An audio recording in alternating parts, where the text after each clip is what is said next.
It's time for Let's Get Real with your host from Bob Richards and Associates, Bob Richards. Well, hello, Mr. Bob Richards. Good afternoon, Michael. How are you doing today? Doing very well, thank you. I'd like to do some sort of if we could do like a Rush song at the very beginning, the intro, that would be so nice, but we can't, obviously, so we're using this little jingle here on our music, but I'm a really big Rush fan. Really? What's your favorite Rush song? Oh, Spirit of Radio. Oh, yeah. Is one of my very favorites. Obviously, Tom Sawyer, YYZ. Every single song practically that they did, I am just an absolute fan of. I'm a bassist, as you know, as you are a guitarist. And so we both appreciate music very much. And anyway, I just think about it in my mind as you're playing the intro, and here we are. And with that being said, we would like to introduce our special guest on today's podcast, Mr. Geddy Lee. There you go. Come on in. Yeah. What? Oh, he's stuck in traffic. Never mind. Next time. That's right. Down in Toronto traffic. In the meantime, I think while we're waiting for Geddy to show up, he's probably at In-N-Out or something. Yeah, possibly. So why don't you tell me what do I need to do to prepare to list and sell my home in 2026? Thanks, Michael. First of all, I can't believe next week is Thanksgiving. I know what's going on. I'm very, very certain that about a month and a half ago, my Christmas tree was up. Yeah. And then taken down, and now it's back up again in like a couple of weeks. Time flies too fast for us that are busy and getting older. I don't know what it is, but okay, back to our wait a minute. I have a question to ask you. Okay. Because I know you do this every year. When do you give out the pies? Is it Thanksgiving or Christmas? Oh, you know what? It's Thanksgiving. Everybody does Christmas cards, and everybody has emails that say Christmas wishes and holiday whatever. I'm kind of a Thanksgiving fan because it's true. I'm very, very thankful for people that I first worked with in 1992, as well as those folks that I just closed on a couple of days ago. And they're providing for my family. They're providing for my retirement, my future, etc. And so I always give out I figured it was either 16 or 17 years now, Michael, the Monday or Tuesday, so this upcoming Monday and Tuesday, Thanksgiving pies I give out to people right by my office on 200 North. And it's just a brief where they come by, I say hi, wish them a very happy Thanksgiving, give them their pie. Yeah. And again, just saying thank you, how much I appreciate you, how much I appreciate our relationship, both business and friendship. Anyway, so... Does that start the day before? No, on 2 days before. So, let's see here, Monday before and Tuesday before Thanksgiving. So, like I say, just a couple of days. I do want to bear my personal testimony on the fruitfulness of Bob's pie giveaway. I've stood out there in the corner as the cars are going by to get my pie. So definitely stop by Bob's office and see if he'll give you. Do they have to be a customer?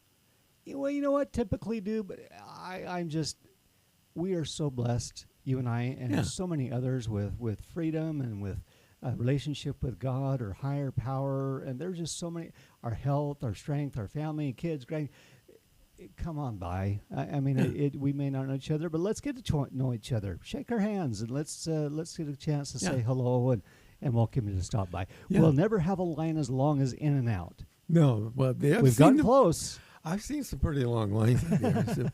So stop and say hi. Come get a pie. There you go. So, what do I need to do to list and sell my home other than get the pie? Now is really a good time as we're getting decorations out for Christmas. You will find boxes that are like, what's in there? And you'll open it up like, I still have that? Why in the world do I still have that in my storage in the very back corner and moldy cardboard or whatever? And you're just saying, you know what? Maybe there's some time or opportunity for me to declutter. So, number one, declutter the house. Make it less of your home and make it potentially inviting to a buyer, because you're not selling this home to you. You're selling this home to a purchaser, a buyer, a stranger, and they might have different needs and wants, and so you can't make it look like your home. So if it says Smith on the wall, take down the Smith. If you've got photos of all sorts of family members, the dogs, the chickens, the whatever, take them down. The buyer doesn't want to know really necessarily about you. They want to know about the house. Is it something that they would like and enjoy, or is it something they're just going to pass on because it's not something that they particularly liked in certain parts? But they get so distracted if they see too much of you, they walk out of the house, and I ask them, what'd you think of the house? Already knowing the answer is, I don't know. We really couldn't see it. I said, you know what? You're right. Yeah. So less is more in this kind of a scenario. Another one, do your repairs early. A lot of subcontractors right now, Michael, are getting a little bit slower. And so they're a little bit more to be there on time rather than say, hey, I'll be there Wednesday at 4. And you're like, oh, which Wednesday? And then they just kind of show up at Wednesday, whatever Wednesday at 4 o'clock. Mm-hmm. Make sure that they are committed to come and work for you and be a little bit more competitive on their pricing. So audit the house.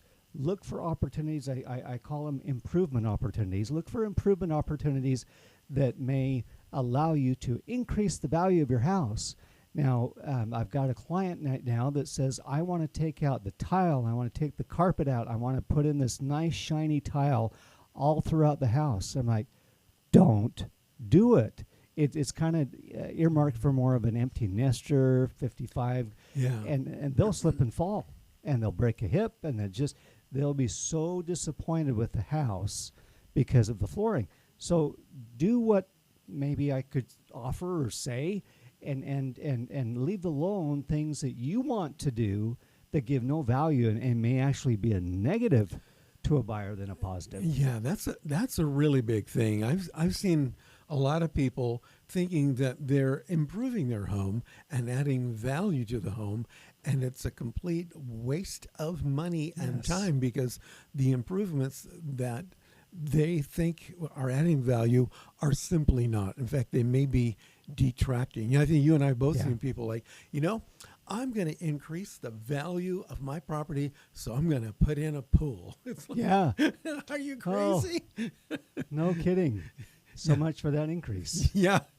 Now you're in the hole, literally and financially, like $100,000. So forget I like it. that. But yeah. Thank you very much. He's here Wednesday. I'll be here all week. Yeah. Here's something that I know is near and dear to your heart, and that is staging the home.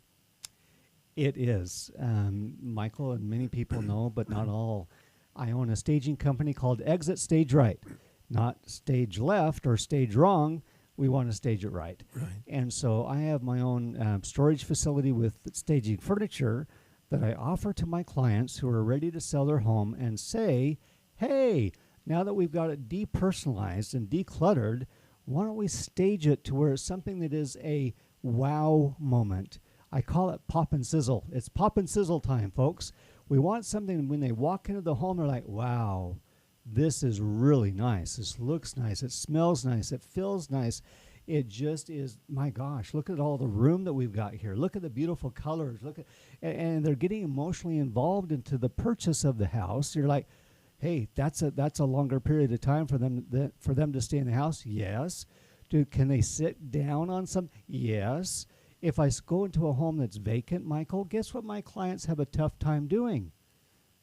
Soaking in the house because there's no place for them to sit. Yeah. And some type of clients, you're like, well, if I have you sit on the ground, are you going to be able to get up?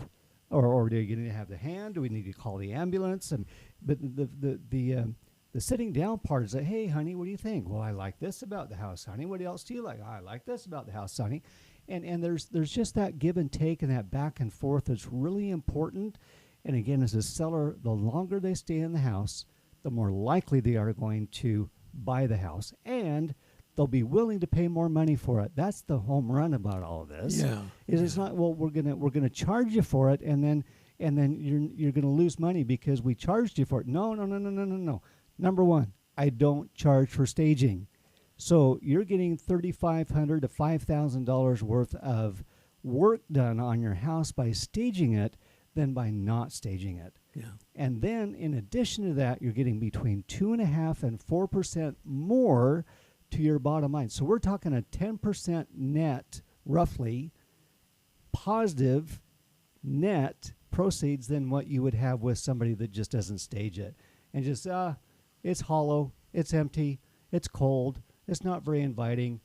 We're just going to put it up for sale just to do that. Yeah. People, you got to remember, staging is so key, and it's one of the most overlooked features of a house and overlooked benefits to you as a seller, because you've hired a realtor that has no clue, or they bring a little pot over and a couple rags for the kitchen, maybe one towel, and they call it, hey, look at my staging. Yeah.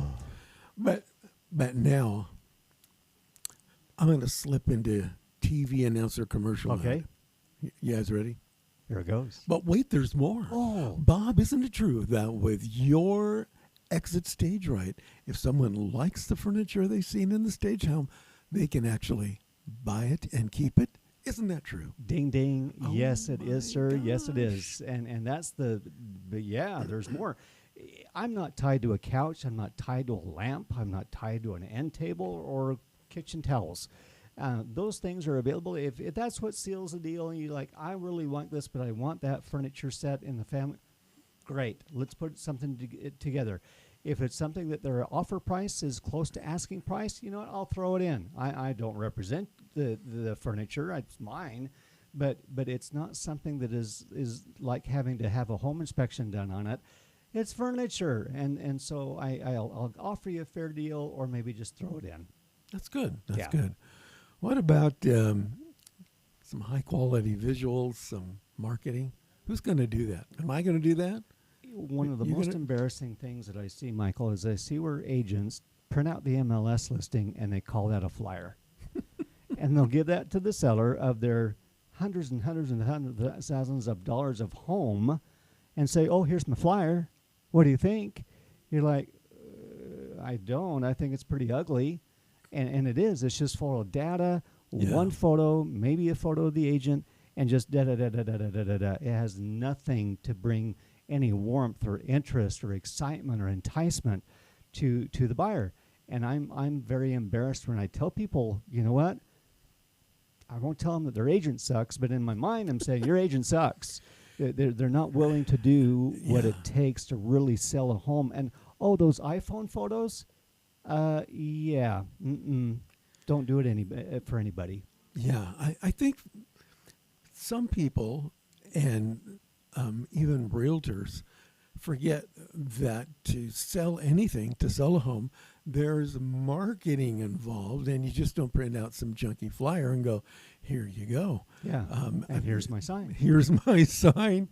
You know, there's a few things I've learned over the years when I was helping realtors do that. One of them was to take the picture kind of the front elevation, kind of at twilight, turn on the outside lights, wet down the driveway, take the picture. Take the picture. It's going to look great. Those are money shots. Money shots, baby. And we're getting paid tens of thousands of dollars typically to sell the property. Yeah. So if we're doing that with iPhone pictures and MLS sheets, shame on us. Yeah. And no wonder sellers are like, my gosh, you charge so much money.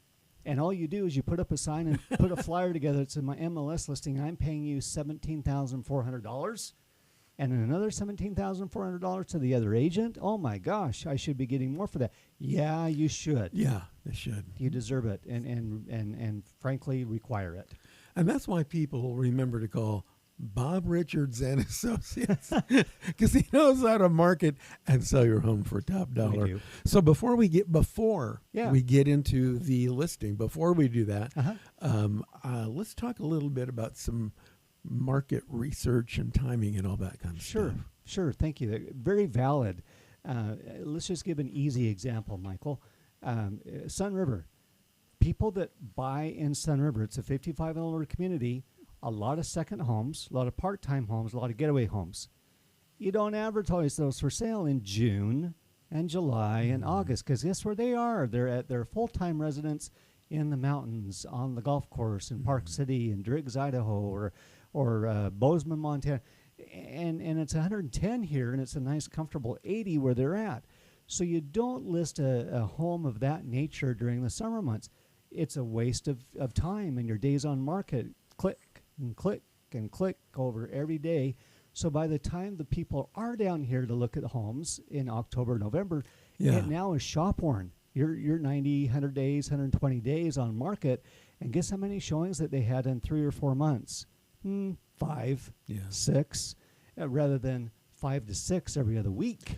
Yeah. The other times. But see, as a buyer, I like that because when those sellers list the home in the wrong time, it's not going to sell. It's going to sit there for months, which means they're going to have to lower the price, which means that I, as a buyer, get a great deal because they're losing money because they did bad market research, bad timing, and they forgot to call Bob Richards and Associates. Oh, yeah, absolutely. And if that causes us to reconvene a few months later down the road, absolutely. Hallelujah. Let's do it, because I don't want to waste everybody's time and have the seller like, well, I guess I better take this lowball offer because it's the only offer we've had.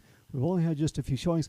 Yeah, duh, because you wanted to list it in end of May or early June and carry through those summer months. I have another gentleman that has a lot in Springdale. Now, Springdale's right at the doorstep of Zion National Park. Millions of visitors every single year. And you think, wow, well, I'm going to be listing a vacant lot there in November, December, and are the people there during that time? Not a whole lot. I mean, they go out to the Zion Inn for Thanksgiving. Oh, really good Thanksgiving dinner, by the way. Yeah. But to buy something out that way, those are not the months in which to have something for sale. The leaves are off the tree. The vibrancy of the green and the lush and the waterfalls and those, you don't have that during December and January, even February. Yeah. You wait till March, April, May. That's when your millions of visitors come to Zion National Park. So to do a videography, drone kind of a photo or video, it looks kind of drab and dull because you get the beautiful red rocks and the towering mountains, but it just doesn't have that extra complement to it, that extra pop and sizzle of Mother Nature. Timing is everything. It is. Speaking of timing, I know that you, Mr. Bob Richards of Bob Richards and Associates, have a really cool listing that you would like to share with us right at this. Oh, look, there it is. What is this? You know what, Michael? We've worked with each other for years. It is so rare that we've advertised a vacant lot for sale. I've never seen one like that. Here we've got a 3+ acre lot, even bigger, and it has so much work site prep done.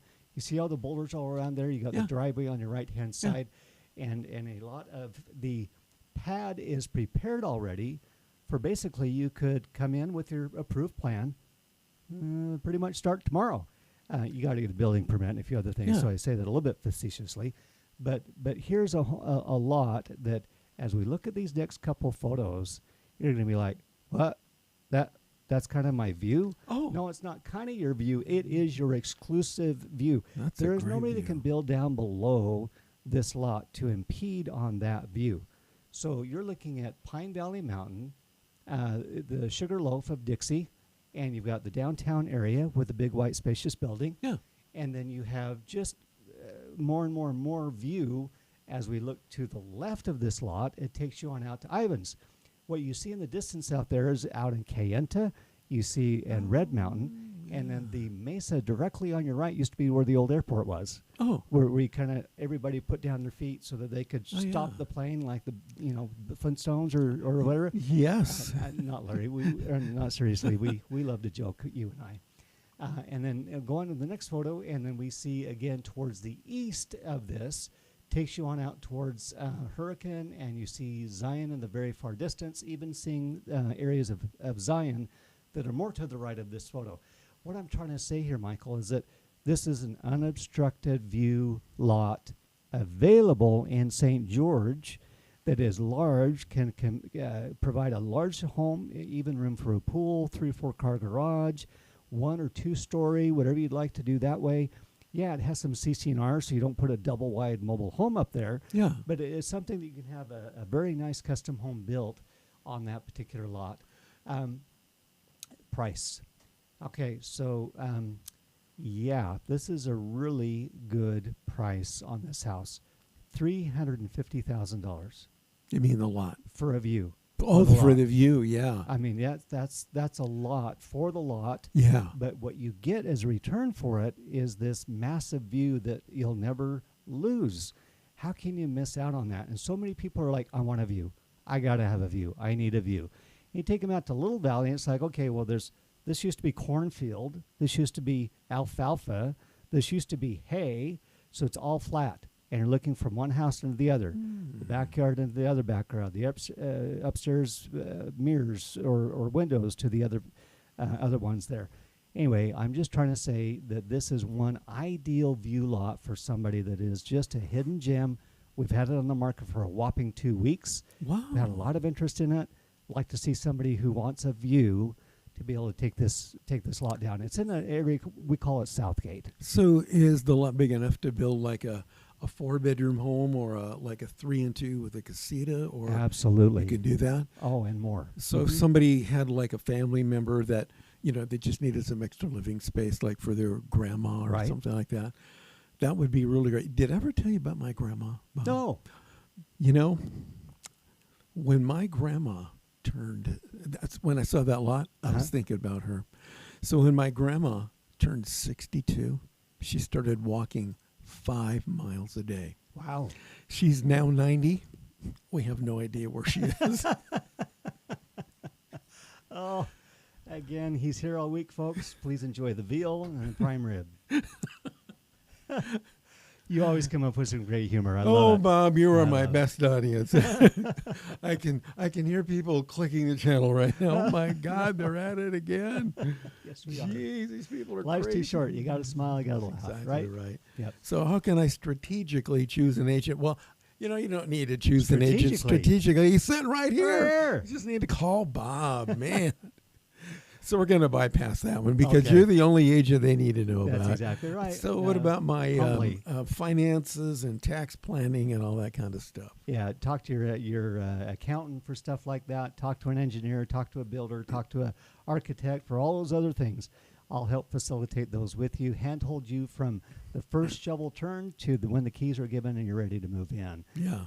Best way to reach me at, I'm at Berkshire Hathaway Real Estate, Michael, downtown St. George. 435-703-8824 is my number. That's 435-703-UTAH, UTAH. Bob at buyutah.com is my email address, and obviously buyutah.com is my website. So multiple ways to be able to reach me and text me, whatever you're comfortable with. Love to get a chance to visit with people and give them the honest truth, not something they need to hear, something that they must hear. They absolutely need to. They need to. Make sure, rather than just saying, tell me what I want to know. No, I'll absolutely tell you what you need to know. Yeah. And don't forget, 2 days before Thanksgiving, stop by Bob's office. Get your free pie. That's right. Pumpkin and apple. And pumpkin and apple. Yes, sir. Yeah. Good stuff. Good stuff. Bob, thank you so much for being here today. Thanks, Michael. We've had a delightful conversation. Always. Hope you guys liked it too. Yeah. So we'll see you guys again next time with another exciting real estate adventure with Bob Richards. Let's get real.